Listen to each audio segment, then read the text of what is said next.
Hermanos, muy buenos días. El Señor los bendiga. Todos conocemos la historia de Job, ¿correcto? A través del libro de Job conocemos, pero ¿qué es lo que más conocemos del libro de Job? La paciencia, dice la hermana. ¿Qué más conocemos? Todo lo que él sufrió, todo lo que padeció, ¿correcto? Conocemos muchos aspectos de Job, pero Job tenía unos grandes amigos, unos amigazos, ¿correcto? Que lo culpaban de que todo lo que estaba padeciendo, que todos sus sufrimientos era causa de pecado. Y entonces Job empieza como a hacer algo, pero yo quisiera detenerme ahí antes de continuar. ¿Qué harías tú? ¿Qué harías tú en caso de que te estuvieran acusando de pecado? ¿Qué harías? Porque es que Job hizo algo, digamos, muy, muy interesante, de mucha reflexión y de una gran enseñanza para todos nosotros. Pero la reflexión inicial, bueno, ¿yo qué hago o qué hubiera hecho yo si a mí me acusaran de pecado? Y sobre todo de un pecado. ¿Era visible el pecado de Job? Era supuestamente un pecado secreto, un pecado oculto. ¿Es así o no? Era un pecado oculto. Bueno, ¿cómo me defendería yo? ¿Qué haría? Porque es que de pronto sí conocemos muchos detalles de Job, pero Job, que procuraba explicar entonces las razones del sufrimiento tan profundo, del sufrimiento tan agudo. Y entonces Job, ¿qué es lo que hace? Job hace un análisis de toda su conducta pasada, de todo su comportamiento, de su vida. Porque los amigos, vuelvo y repito, estaban convencidos que los sufrimientos era el resultado del pecado, de un pecado oculto en Job. Entonces, ¿Job qué hace? Es como cuando a uno lo llevan a un juzgado y lo acusan de algo. ¿Qué hace Job? Declara su inocencia. Eso es lo que hace Job. Y ustedes se preguntarán, ¿y dónde lo hace? Pero ya lo vamos a ver más adelante. Job declara su inocencia, pero como que Job no ha encontrado todavía como la exoneración en Dios, la exoneración que ha buscado en Dios. Y Job, ante esa declaración de inocencia, ante ese juramento de inocencia, lo que hace es una larga y rigurosa evaluación de toda su vida. Como quien dice, me están acusando de esto, entonces él llega y hace una exposición de todo lo que ha sido su vida.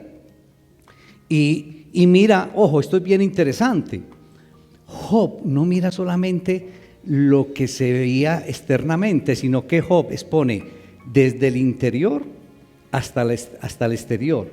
Job expone desde los pensamientos hasta sus acciones. Es lo que uno puede ver en Job, en esa defensa, en esa declaración de inocencia. Entonces, vuelvo y reitero, ¿cómo sería una defensa tuya ante una acusación de pecado? Porque cuando a uno le dicen, no, es que yo creo que, y eso se usa mucho, mis hermanos, dentro de la vida cristiana, lastimosamente, dice, no, es que estás tan enfermo es porque algún pecado tienes.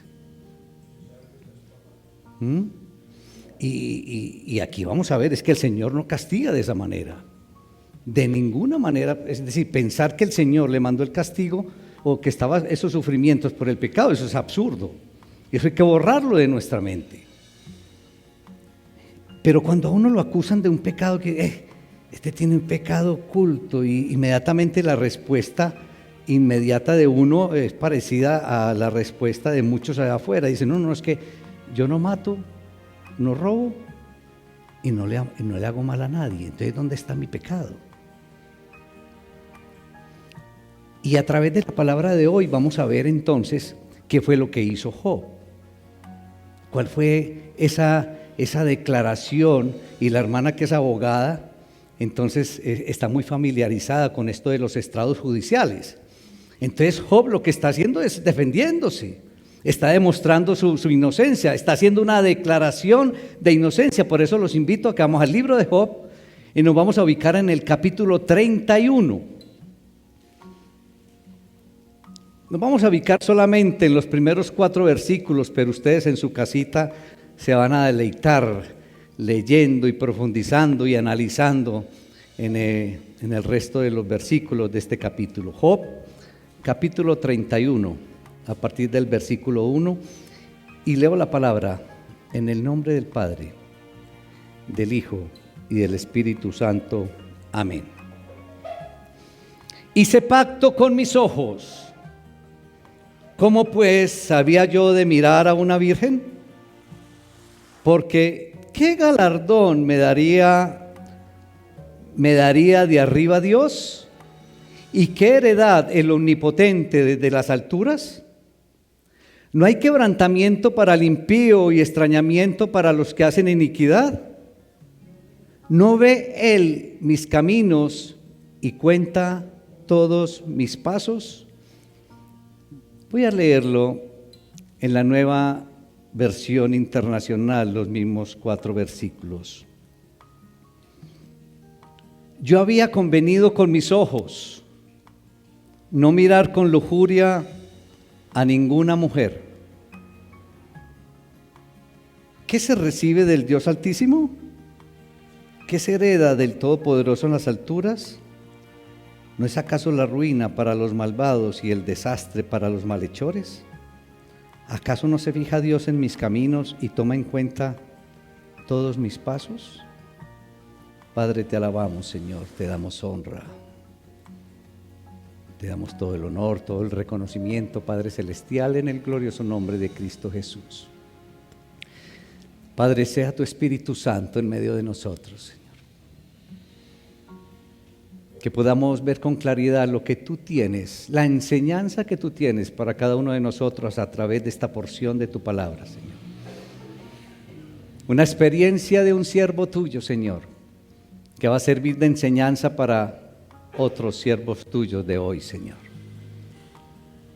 Así que tu Espíritu Santo sea ministrando en medio de nosotros, en que podamos recibir tu enseñanza con gozo, con todo interés,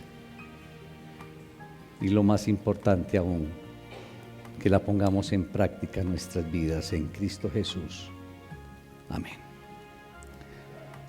Vamos a ver entonces a través de la porción de la palabra una declaración de inocencia. En este caso vamos a ver una declaración de inocencia del personaje de Job.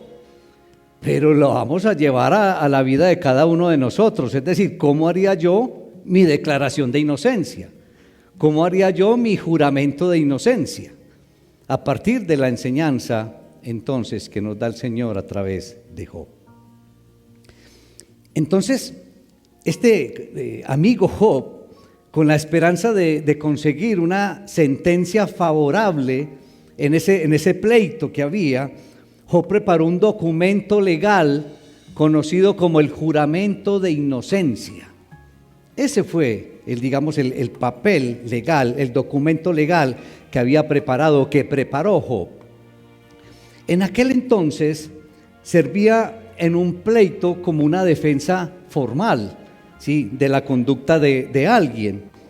Esto era presentado ante un magistrado del Estado y terminaba con una petición a la autoridad entonces del veredicto de inocencia. Aquella persona que era acusada presentaba ese juramento de inocencia y entonces le solicitaba a la autoridad que dictara entonces el veredicto de no encuentro culpa, de la inocencia. El documento para Job era una declaración de inocencia y era entonces, en última instancia, una afirmación de la rectitud de Job. Era una afirmación de la integridad de Job. Y contemplaba entonces y negaba todos los posibles pecados que podían haber resultado o que se lo aplicaban a la aflicción, a los sufrimientos que estaba padeciendo Job, incluyendo las acusaciones entonces de los famosos amigos de Job.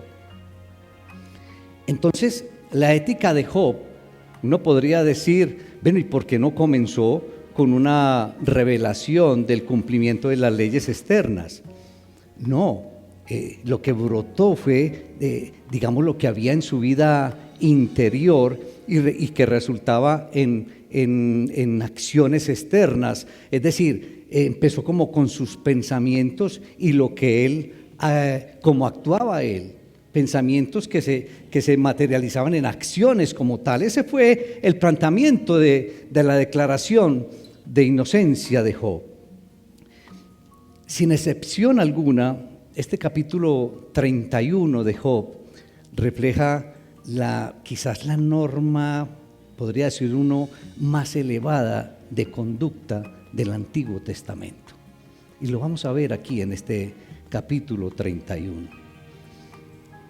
Cuando uno analiza la forma literaria, la forma en que fue escrito este capítulo 31, digamos, esa forma es bien llamativa, porque cuando usted lo analiza en todos los versículos, aquí solamente nos vamos a ubicar en los primeros 4, pero cuando ustedes se ubiquen en los 40 versículos, se van a dar cuenta de que todo se reduce a juramentos de inocencia, pero de la siguiente forma. Él dice, si he hecho esto, entonces que me hagan aquello. Analícenlo ustedes ahí en esa parte. Cada un juramento comienza con un sí para seguir tácitamente con un entonces. Entonces, la fórmula general, podríamos decir en todo el capítulo 31 es, bueno, si yo he hecho tal cosa, entonces que me ocurra lo otro. Y para hacerme entender, algo como así, es decir, si yo he robado, entonces que me corten la mano. Algo así, está todo el capítulo 31. Y podríamos asociar entonces esa frase, es decir, si he hecho, significa juro que no he hecho. En todos, ustedes analizan, hay como 16 ocasiones en el capítulo 31 donde él dice esto. Si he hecho esto, entonces que me ocurra a mí lo siguiente. Y cuando uno analiza el pueblo de Israel, el Israel antiguo, cualquiera que fuera acusado por un crimen podía ir entonces al santuario y prestar el juramento de inocencia, que es lo que está haciendo aquí Job, un juramento de inocencia, una declaración de inocencia. Pero hay algo bien importante, el juramento o la declaración de inocencia que estaba haciendo Job aquí, ¿a quién se la estaba dando? ¿A un magistrado? ¿A quién se la estaba entregando? Es bien interesante esto. Excelente. Él era el juez, por decirlo así. Él le estaba entregando al Señor esa declaración de inocencia y al Señor era el que le estaba diciendo, bueno, si yo he hecho esto, si yo he hecho esto, entonces hazme esto. Y uno decirle a Dios esa declaración, cuando yo profundizaba esto, yo decía, Señor, yo no sé si soy capaz, no sé, creo que no, porque es que esto es muy amplio. Esto no es no mato, no robo, no le haga mal a nadie, esto es muy amplio y lo podemos ver a través del capítulo 31. Entonces, así que Job juró que era inocente, él juraba que era inocente de las acusaciones hechas por los amigos y de cualquier culpa que pudiera haber producido, digamos, el castigo divino. Él simplemente se declaraba inocente. Es lo que uno ve acá. Como les decía ahora, uno suma, si no me equivoco, hay unas 16 veces en que Job declara entonces su inocencia de todos los cargos que podía imaginar, y le pidió entonces, ¿a cuál juez? Al juez divino que diera su veredicto de inocencia. Entonces nos vamos ubicando. ¿Quién era el que iba a dar el veredicto de inocencia de Job? Uy, tremendo. Y si de pronto nos basamos en el versículo 4, ¿qué es lo que dice el versículo 4? Entonces, a un juez terrenal uno lo puede engañar con unos falsos testigos, con unas falsas pruebas. Pero según el versículo 4, ¿creen ustedes que a este juez, que es el que va a dar el veredicto final, lo podemos engañar? ¿Qué dice el versículo 4? Él conoce todos mis caminos y conoce todos mis pasos. Tremendo, tremendo. Eso era lo que estaba haciendo Job. Entonces, el juramento, digamos aquí, que uno ve acá, de inocencia, no era simplemente una formalidad legal. Esto iba mucho más allá. Entonces aquí se trataba de la conducta, aquí se trataba de la ética de un personaje importante, porque él era un aristócrata, de ahí de la parte oriental, que no tenía ninguna restricción puesta sobre él por el gobierno, la autoridad máxima. Era el gobierno el que lo estaba acusando. ¿Alguna otra autoridad máxima? Era la DIAN. ¿Era qué? ¿Era qué otra institución? Aquí no se trataba de esto. ¿Correcto? Entonces, uno lo que ve aquí es unas convicciones profundas de Job y que se derivan de la ley moral universal, por lo que podemos leer aquí en los primeros versículos, pero también por un deseo especial, el deseo de serle fiel a Dios y de servirle fielmente a Dios, es lo que uno ve acá.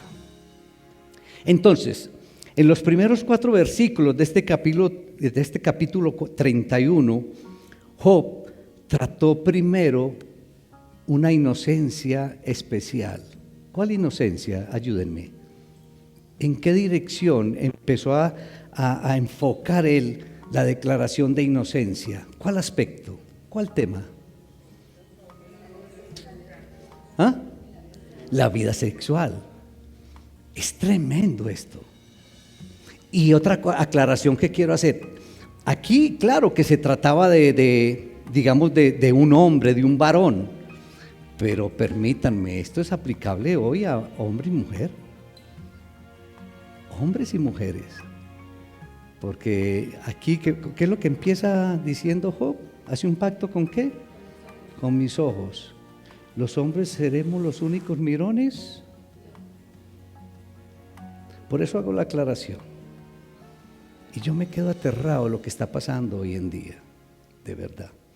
Que no viene al caso comentarlos, pero por eso hago la claridad de que este tema es para hombres y mujeres. Entonces Job trató primero la inocencia de los pecados sexuales. Podríamos decir que Job era limpio moralmente, ahí en el versículo 1. Y Job se fue hasta la raíz del pecado sexual. Dijo literalmente: he hecho un pacto con mis ojos. He hecho un pacto por mis ojos. Tremendo, Job. Entonces, ¿a qué se obliga Job con este pacto? A no mirar en forma con deseo, con lascivia, a no mirar de forma morbosa. A eso se está comprometiendo Job con este pacto con los ojos. A no mirar y hacerse fantasías sexuales. En este caso, el hombre ¿hacia quién?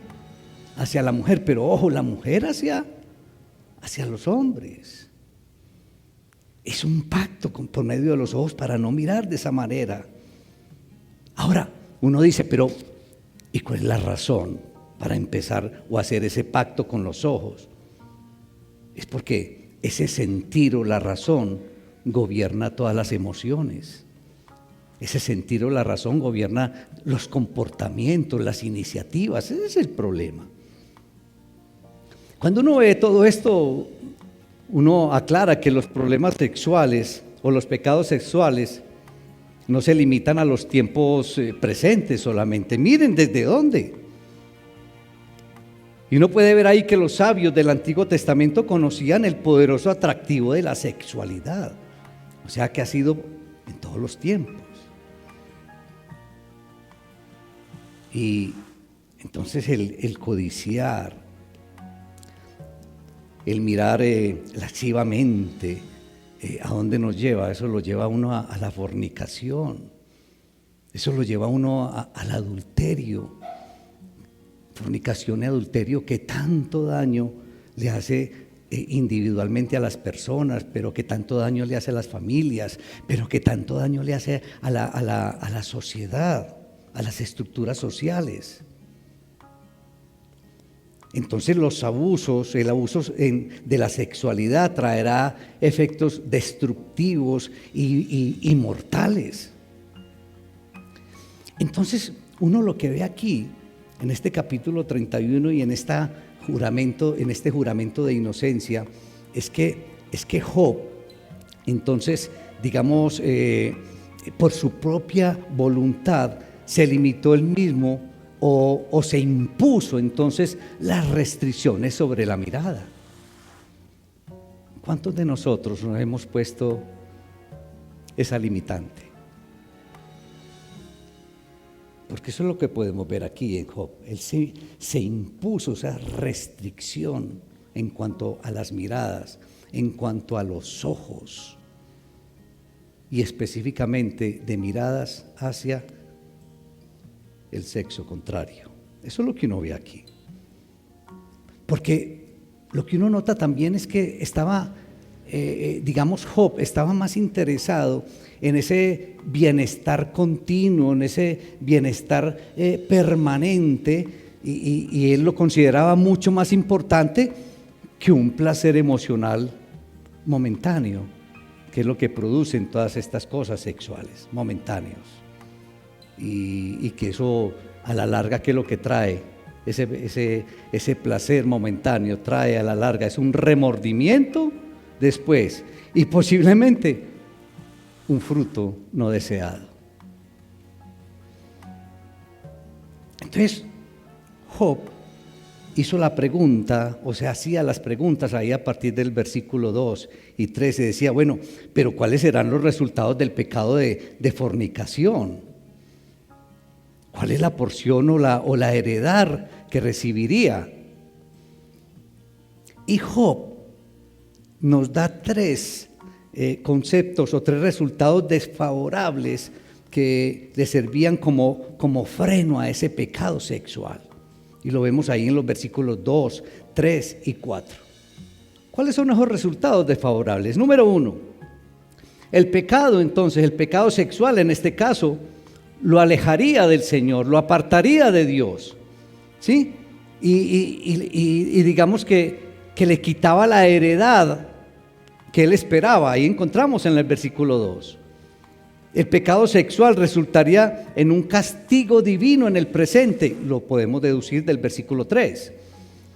Y digamos que el pecado sexual, digamos que no podía, o más bien, bueno, específicamente ese pecado sexual, pero cualquier otro pecado, no lo podía mantener en secreto. ¿Por qué razón? Versículo 4.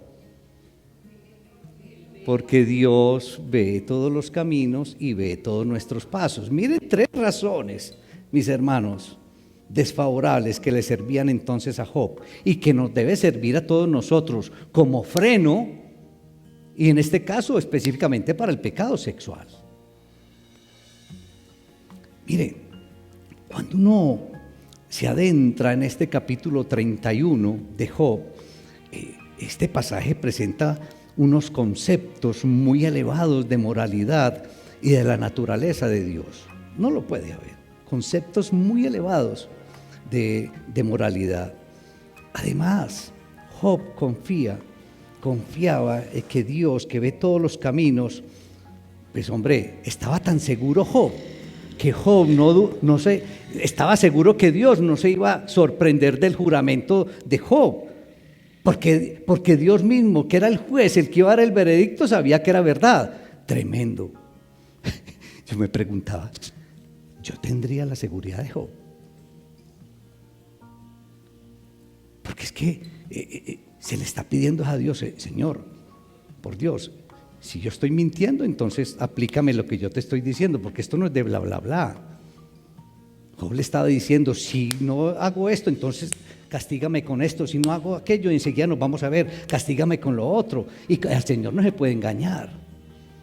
Créame que esto me sacudió a mí profundamente. ¿Seré capaz yo de decirle al Señor, de ponerlo como juez divino para que dé ese veredicto? Tremendo.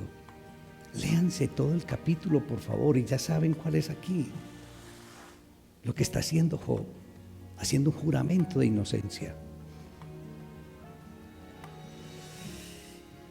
Y Job, aquí en este capítulo 31, a partir del versículo 5, y ustedes lo van a ver en sus casas, él continúa afirmando su rectitud, continúa afirmando su integridad, y afirma que él había hablado únicamente la verdad y que vivía honestamente.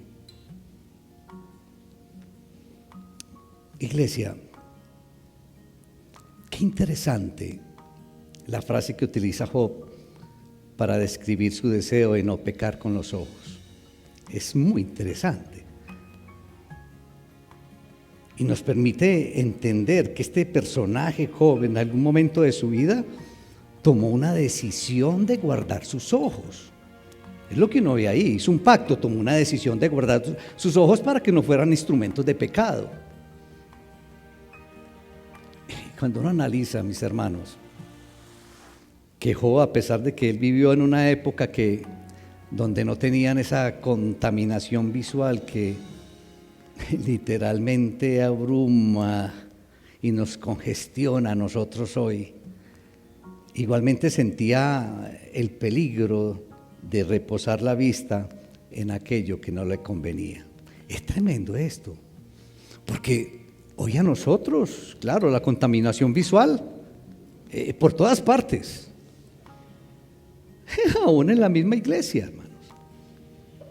En ocasiones, y afortunadamente hoy yo podría decir que no, pero aquí, ocasiones donde de pronto algunas damas venían con unos vestidos, no sé si de pronto era que el vestido estaba muy caro porque estaba muy pequeño, y entonces, claro, la contaminación visual ahora en la misma iglesia.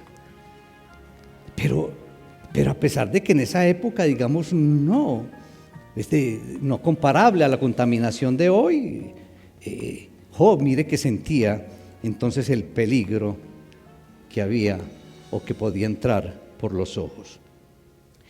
Y cuando uno lee a primera vista, ve a primera vista, pareciera como innecesario disciplinar los ojos para que no nos lleven por el camino del mal. No notan ustedes ahí, cuando uno lo analiza, uno dice, pero uno ve como innecesario esa disciplina de los ojos, pero uy, eso es profundo. Cuando uno ya se adentra en esta enseñanza, y lo que uno encuentra aquí en el capítulo 31 es profundo. Porque Job, ¿qué entendió Job? Job entendió que los ojos eran las ventanas por las cuales entraban las imágenes que afectaban la condición del ser. Y es lo que nosotros debemos entender. Y yo de pronto le podría agregar, si Job entendió que los ojos eran las ventanas, nosotros debemos entender que no solamente son las ventanas, sino, ayúdenme, ¿qué más podríamos decir? No solamente las ventanas, entonces podría ser también las puertas, podría ser el techo, podría ser la chimenea, podría ser todo.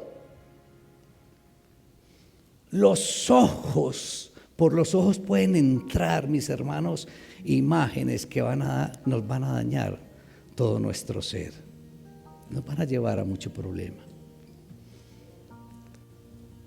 Entonces, si consideramos por un instante, iglesia, la manera en que se mueve el ser humano, la manera en que nos movemos todos, entenderemos cuál importante es la función de los ojos y en cuánto problema nos puede meter o ser un instrumento para que el pecado llegue a nosotros. Mire, si nosotros analizamos simplemente como el el simple desenvolvimiento diario de todos nosotros. Las personas que tienen negocio le dedican mucho tiempo y le dedican mucho dinero a las vitrinas de sus negocios. ¿Es así o no? Claro, ¿por qué? Porque todo entra por los ojos. Una vitrina mal organizada, una vitrina ordinaria, que uno le provoca entrar y comprar. Pero muchas veces hasta los mismos colores, la distribución, la luz, lo hace a uno atractivo. Si nos acercamos, por ejemplo, a una librería, podemos observar cuánto cuidado le colocan en la elaboración de las carátulas de las revistas. Especialmente, ¿no han notado esos periódicos amarillistas lo que ponen en la carátula? Claro, para atraer las personas. La carátula es uno de los elementos decisivos en la venta de una revista. Del mismo modo podemos detenernos a observar el esfuerzo que se invierte en lograr diseños atractivos, por ejemplo, de los autos, de los electrodomésticos, de los celulares. Miren los folletos de turismo, por ejemplo. Cuando le muestran esos brochures, y usted mismo se anima porque le muestran unos colores del mar impresionantes. Y entonces uno se anima y uno quisiera estar allá disfrutando. Todo entra por los ojos, mis hermanos. Y todo esto apela al profundo aprecio que tiene el ser humano por la belleza. ¿Nos gusta lo bonito o no? ¿Nos gusta lo armónico? Todo eso lo tenemos que aceptar que nos gusta. Y los ojos, mis hermanos, como todo lo que ha sido contaminado por el pecado, también pueden ser el medio por el cual se siembra el pecado en nuestros corazones. Los ojos. Estamos rodeados por imágenes seductoras que nos llevan a deseos profundos, pero ojo, deseos profundos que ofenden a Dios. Ese es el problema. Muchas cosas que los ojos se ofenden al soberano creador. Y no es sino ir a la palabra para uno encontrar entonces qué puede pasar, o qué puede entrar, o qué pueden ocasionar los ojos. El salmista, ahí en el Salmo 73:7, se lamentaba por la condición de los impíos, de los cuales observaba. Es hasta bien gracioso lo que dice el salmista ahí, de los impíos. Dice: los ojos se les saltan de gordura. Los ojos se les saltan de gordura y logran con creces los antojos del corazón. Salmo 73:7 dice. Es decir, echan mano de todo aquello que codician sus ojos, sin medir las consecuencias de sus actos. Es lo que quiere decir ahí el salmista en ese salmo. Entonces, hermanos, la Biblia nos hace una invitación muy especial para disciplinar nuestros ojos. La Biblia nos hace una invitación especial para disciplinar la vista, para que podamos usarla dentro de los parámetros de Dios, o dentro de los parámetros que Dios ha establecido para una vida pura, para una vida de pureza.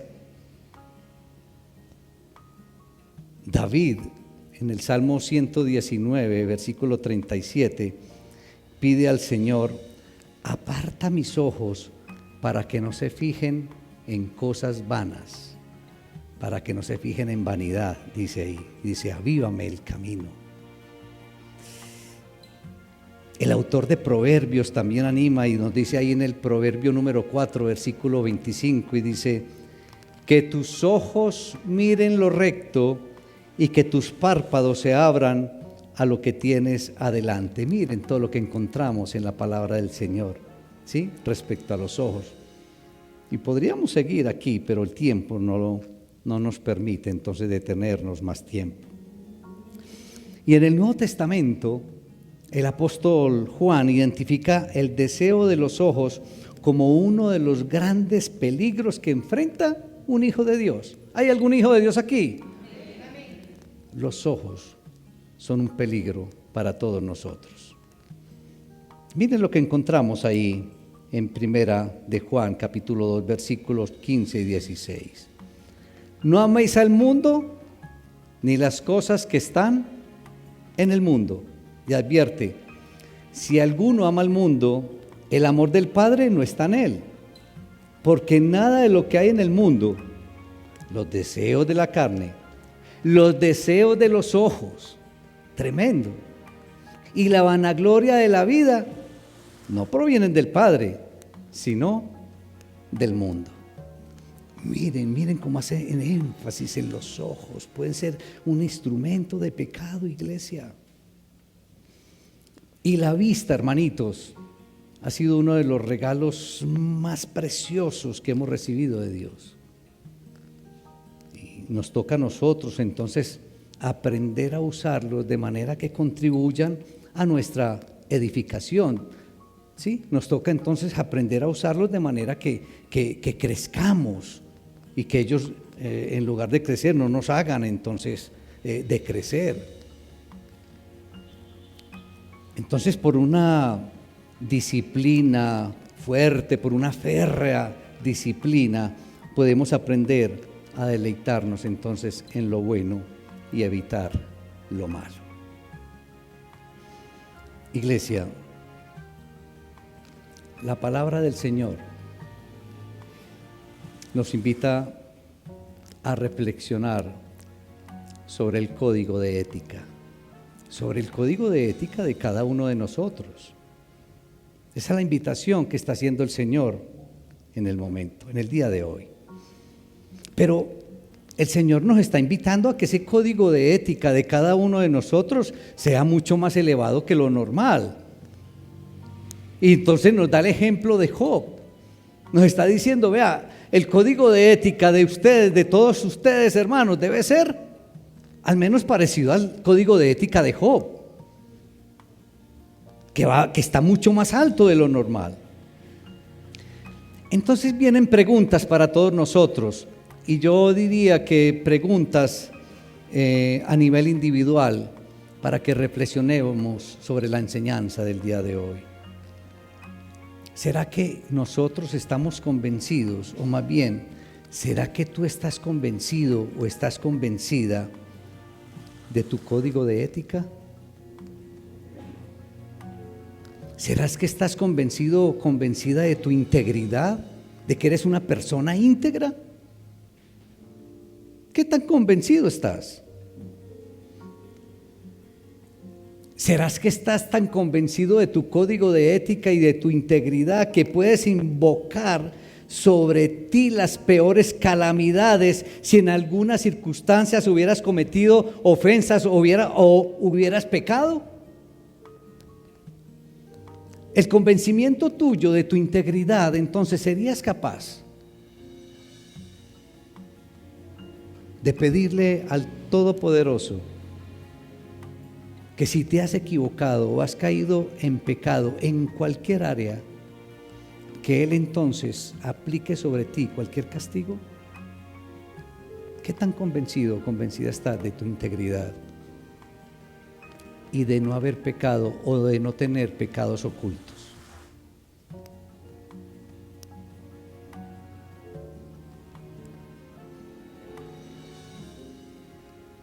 ¿Has hecho pacto con tus ojos? Y aquí podríamos extender este pacto a muchos otros miembros de nuestro cuerpo. Estos primeros 4 versículos, y en el primero nos invita a hacer pacto con los ojos, para tener entonces una convicción de que los ojos nos pueden llevar al pecado. Pero también nuestras palabras, podemos hacer pacto con nuestras palabras, con lo que decimos, con lo que murmuramos. Podemos hacer pacto con nuestros pies, es decir, qué sitios estamos visitando, a dónde estamos yendo. Podemos hacer pacto con nuestras manos, qué estamos tocando. Podemos hacer pacto con nuestros oídos, qué estamos escuchando. Entonces miren cómo esto se puede extender a hacer pactos con muchos otros miembros, que puede ser instrumentos entonces para que nosotros lleguemos al pecado o hacer cosas que no le agradan a Dios.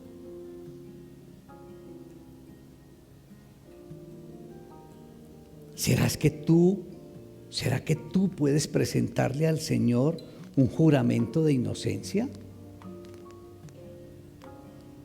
¿Será que tú puedes presentarle al Señor una declaración de inocencia, pero tu declaración de inocencia? Es decir, que tú le digas: Señor, si yo he mentido, entonces córtame la lengua. Si yo he robado de alguna manera, córtame las manos. Si yo le he quitado la honra a tal persona, pues entonces, no sé, y así sucesivamente.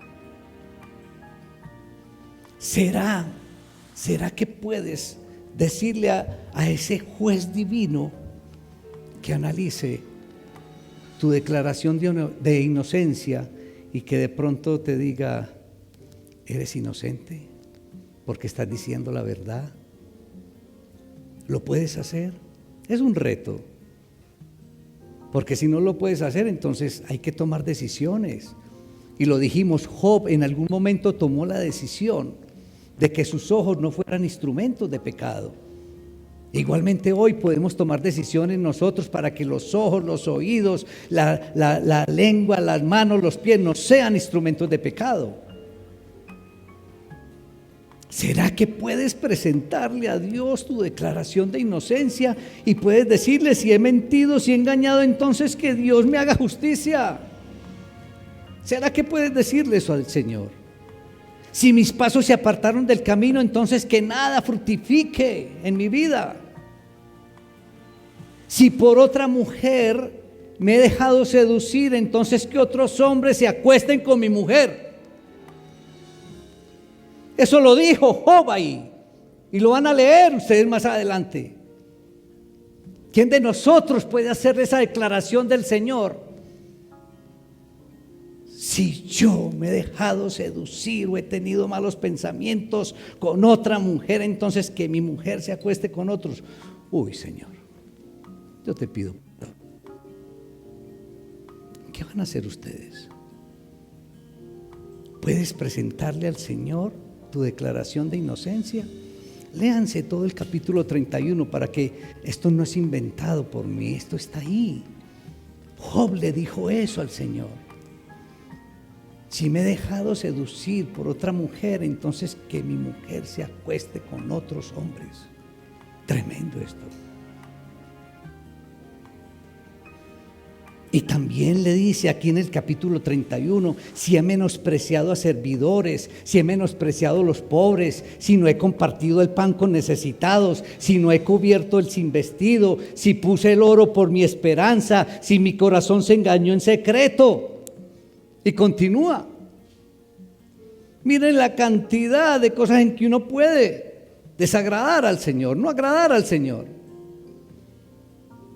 Y entonces, ¿dónde quedaría nuestra declaración de inocencia?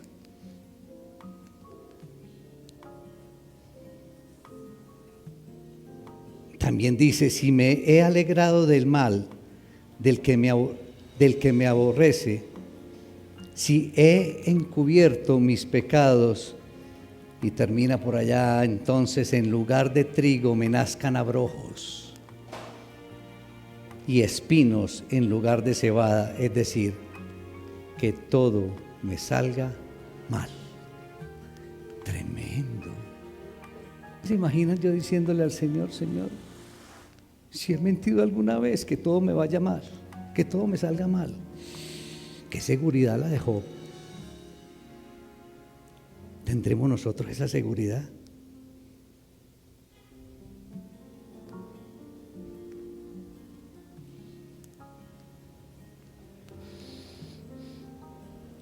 ¿Podrás decir acaso: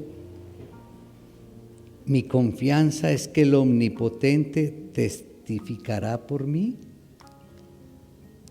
Es que el testigo que estamos colocando es Dios mismo, que ve todos mis caminos y ve todos mis pasos. ¿Tendremos el valor la convicción, la confianza de que el soberano creador entonces testifique en lo que yo, en mi declaración de inocencia, en mi juramento de inocencia? ¿Podrá ser Dios testigo de tu integridad?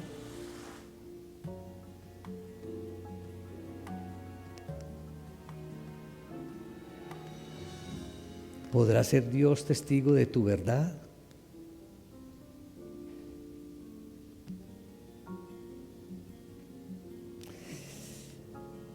En este examen de conciencia, en esta declaración de inocencia, ¿será que podrás decir: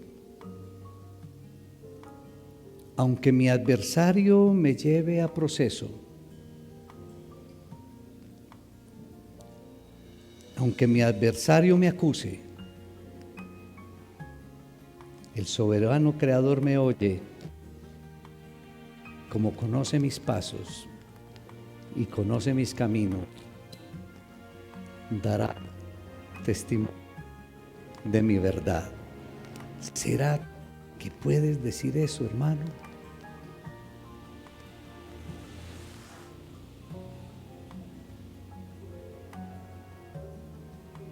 ¿Podrías hacer una defensa? ¿Podrías hacer una declaración de inocencia de tu pecado?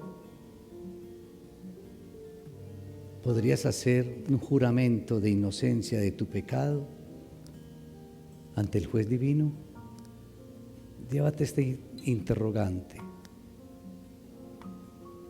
Habla con el Señor. Si lo puedes hacer, dale gracias al Señor. Si consideras que no puedes hacer esa declaración de inocencia hasta ante el juez divino, toma decisiones. Toma decisiones.